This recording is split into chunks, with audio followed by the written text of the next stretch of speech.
I hope to make this podcast short and sweet today. I'm going to wrap up what I started in the first part of this podcast, and I only have a little bit more to add. I'm not having a great day today, so I'm watching Netflix and I'm watching a series on Netflix, and an episode featured this guy.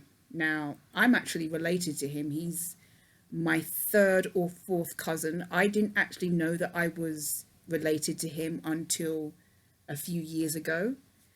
I think I was told, yeah, a few years ago, my mum told me. But he's related on my dad's side of family, and we're not closely related. I've never met him. I'm from a different generation. I was born decades after he was born, and he's more related to, like, he's like my third or fourth cousin, and he's more related to like my great aunts and great uncles, and people of a higher generation or a later generation.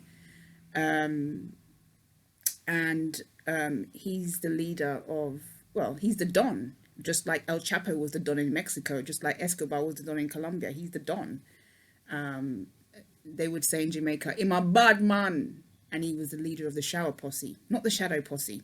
The Shadow Posse is coming up in this podcast.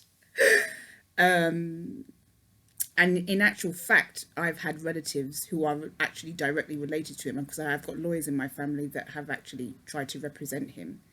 But, he wasn't all bad. He did some good in the community. He gave money. He helped neighborhoods. He wasn't all bad. I'm not ashamed or proud of being related to him. I'd rather be related to Bob Marley, but that's just not how it goes. I'm related to this guy instead. Like I said, he's a third or fourth cousin, distant cousin. I've never met him, never associated with him. He's more closely related to the elders in my family on my dad's side.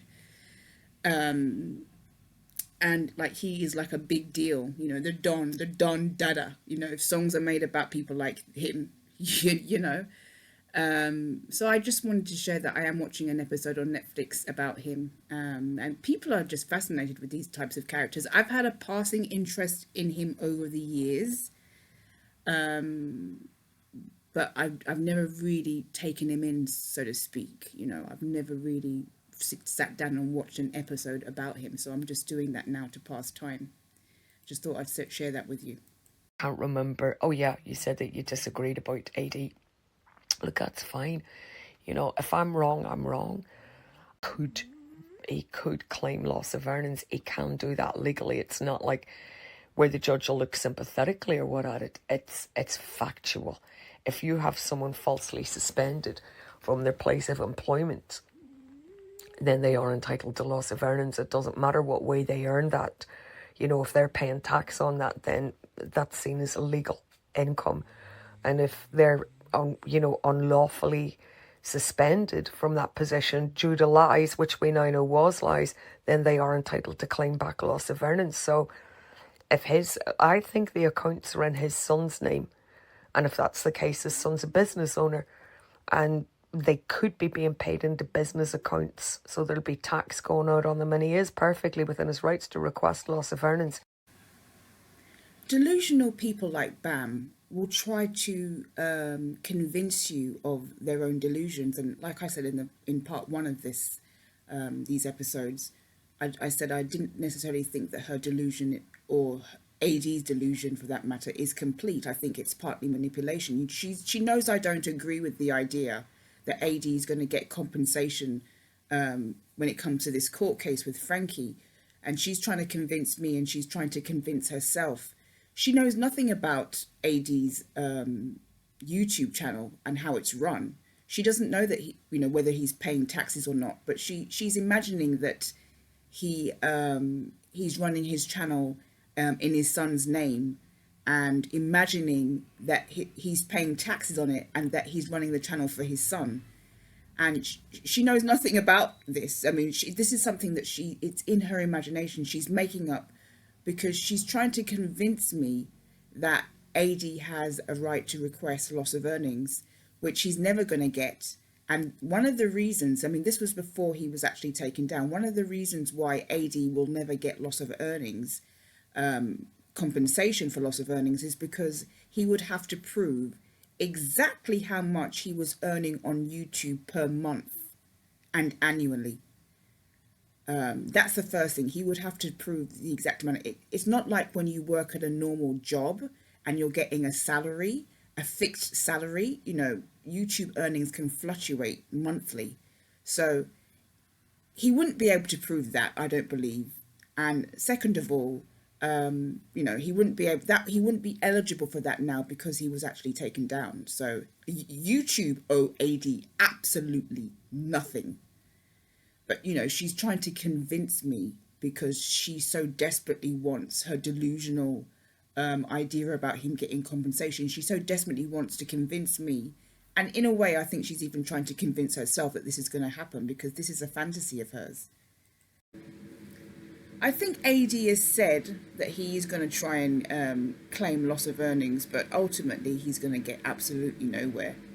You know, nothing is going to happen. He's not going to get that compensation. So, you know, I guess he can by all means try, but he's just not going to get anywhere. And, you know, both AD and Bam had this false delusion that they somehow cleared Shanann's name because of Chris's first confession where he said that she did it. First of all, very, very few people believe Chris Watts.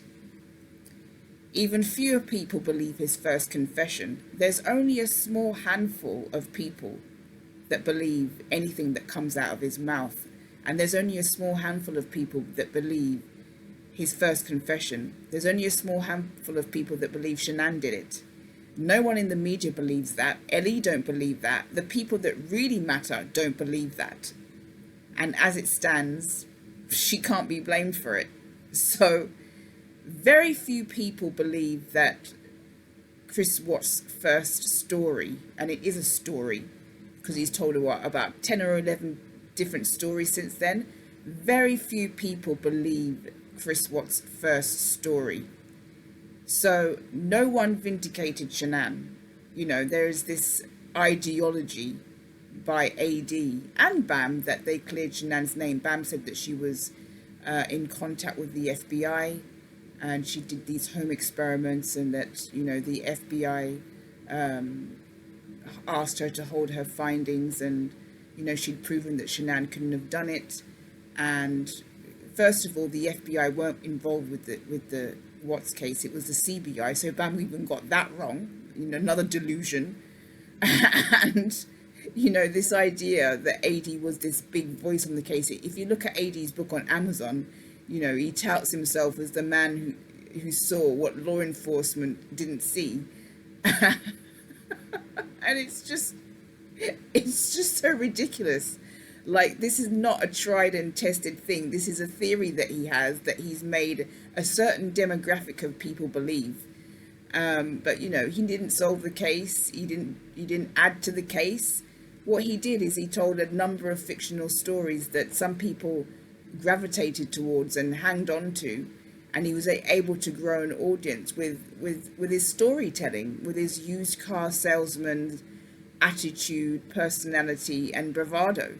But you know, AD has no significance to the Watts case. He didn't change anything. AD used to say the case is going to change and they're going to get NK. None of that happened. It was all nonsense. Still a lot of people that were under the impression that she'd done that. Well, Cindy and I had done quite a bit of scientific digging and even experiments in our own home to prove otherwise, and to prove that the eldest child at least was alive when she left that house. And we were able to prove that. That's why the FBI said, okay, I'm going to listen to what you've got to say, etc., etc. And in the end, they'd said to us, what is it you girls want us? What do you want from us? I mean, this is as delusional as it gets, as if the FBI would take someone claiming to have done a home experiment in another country seriously.